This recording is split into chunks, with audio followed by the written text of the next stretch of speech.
Whatever the customer wants has always been our #1 priority. We love to say yes, hate to say no to any of you. And that beautiful boot there by Trickers, arguably, my opinion only, yours could be different, probably the best boot of its kind if you're thinking heavy country brogue pull-on style.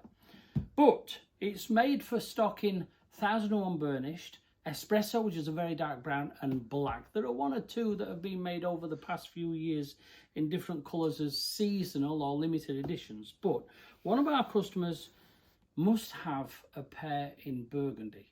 Now, it would be very easy to have this pair made in Burgundy at the factory, but for a single pair made to order, what we call MTO, there is a massive premium to pay, so the price skyrockets. I've had some success, touch wood when I say this. I've never had a failure when I've dyed from one colour to another, different shoes in the last few years. So I suggested to our customer, if that's the boot for you, but it has to be Burgundy, why don't we take a new pair and I will dye them for you. So I've started on this, and the first job I do is take away all that factory finish wax polish, so we get down to the matte leather underneath it. So that's going to take on the dye and subsequent creams and polishes that we use to get it to Burgundy. So you can see how dull this is all around here. That polish, as I say, has been taken away, and I've already started hand painting these to Burgundy. It was a few days ago actually, because I've been stupid busy in store.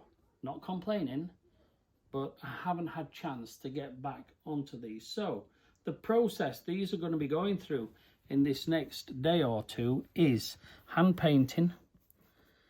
Make sure we get into all that pinking around there, that sawtooth edge, and right down to the welt. I'm going to leave the welt, by the way, in brown. I could easily stain that welt, strip it and stain it Burgundy as well, but I think it's going to look nice if we leave it brown for a little bit of a contrast. So I'm going to finish this one, and when I've done this one, I'm going to strip the other one and start on that. And we will show you, hopefully, probably the next little bit of video I do will be when they're both dyed and I've started putting the shoe creaming, which is coloured as well, by the way, and it will surely hold. So these boots, once they're finished, will have started 1001 Burnished, but they will then be Burgundy forevermore. And we will have, fingers crossed, one very happy customer.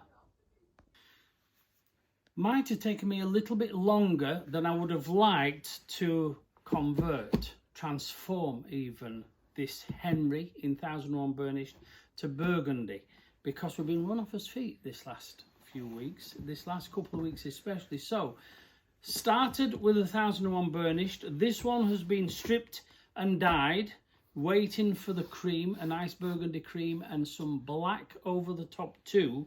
So it'll take me 20 minutes or so probably to finish this one. I have already finished the right foot, and there we are. That's the Henry from 1001 Burnished to Burgundy Burnished, dare I say it, with a combination of burgundy dye, of course, first, stripped off burgundy dye, burgundy shoe creams, and then black polish and burgundy polish on top of that. What do you think to that, Michelle? That looks all right, doesn't it? I think our customer is going to be very happy when he gets those, just in time for Christmas nonetheless. So there we are. Sorry, somebody's distracted me over there. It's only Mark. Not only Mark, he's one of my best mates. He's a good lad. Anyway, Trickers Henry, made in 1001 Burnished colour, converted, dyed, polished to Burgundy. Burgundy Burnished. They call this 1001 Burnished because that little bit of darker shading on the toe, and they use different colour polishes to make that effect. And I've done exactly the same on this, from that colour to Burgundy, let's call it Burnished then, and I've used black wax and some black cream to complete and finish some of that burnished look. Aren't they beautiful? And an awful lot cheaper than having a pair single made to order, which cost I think now about £849, something like that. So, Burgundy Burnished, on the way up north later on today. If you've got any questions or any thoughts and opinions on what I've done with this pair, feel free to comment below and I will be happy to answer any of your questions. But please forgive me if I don't get back to you straight away. We do get rather busy.